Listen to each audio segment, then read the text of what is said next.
My name is Colin Dixon, founder and chief analyst at nScreenNoise, and today is March 24th, 2017.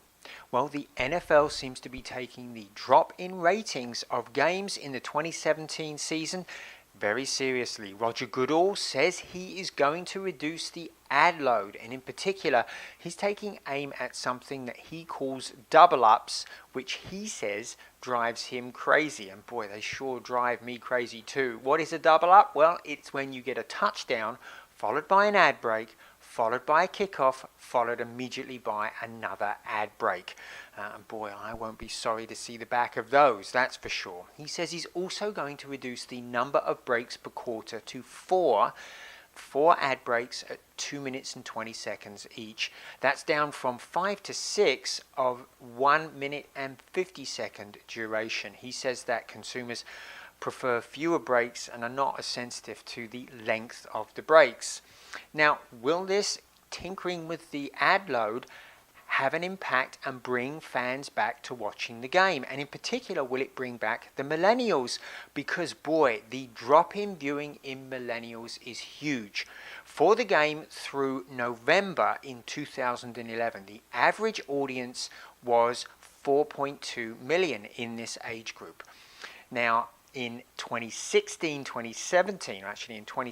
through beginning of November, the average audience in this age group was 3 million. That's down over 25% in those 18 to 34s. So this is a really big problem for the NFL. They have to get these guys back. But the problem is that the millennials absolutely hate the ads.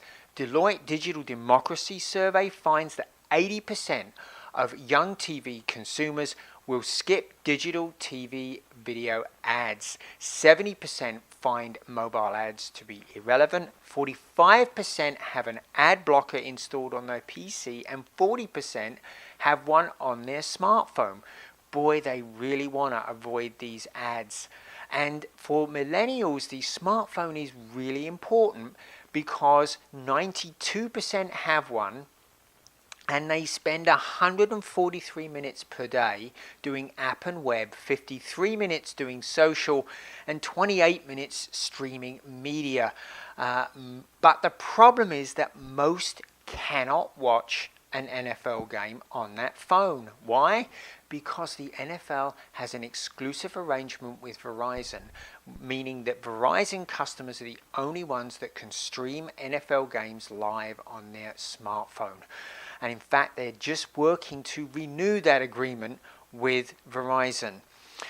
So the problem is that the problem is that the NFL is in competition with everything else that the consumer is doing on their phones. And that's a real problem because they're doing a lot. Even worse, 99% of this group multitask on that phone while they're watching TV. So even if Mr. Goodell reduces the ad load, he's going to get no more attention from this group than he gets today because they're messing around on their phones. Another big problem is that the millennial group aren't paying as much attention to television anymore. What they are paying attention to is connected TV.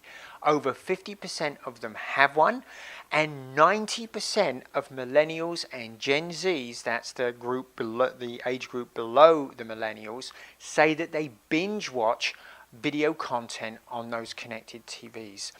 And in fact, 40% say they do it weekly. And these binge watching sessions are enormous. They say they watch 6 episodes back to back. That's 5 hours, 5 solid hours of viewing in which they see absolutely no ads at all. This is a perfect viewing environment for this group that really hates ads. So, will tinkering with the ad load in an NFL game make it more competitive with binge watching 5 hours on somebody's favorite SVOD service? I don't think it's going to make any difference at all. Only the hardcore fans are the ones that are going to choose to watch NFL with all of these ads included. So this is a real challenge. What can the NFL do? Well, the first thing is they're going to have to be much more innovative than they are right now by just reducing ad loads. They're going to have to innovate the format of the game. They're going to have to innovate the format of the ads. So what does that mean? Well, it means they can do windowed ads, create L bump outs so that they can place ads around the action that's going on in the main video frame. They can include skippable ads in digital. 46% say they pay more attention when an ad is skippable. So that also gives them a great deal more control, and that will probably make them more engaged.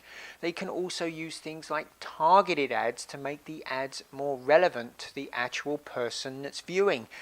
All of this requires that people be watching on digital to give them the control to do these new advanced things.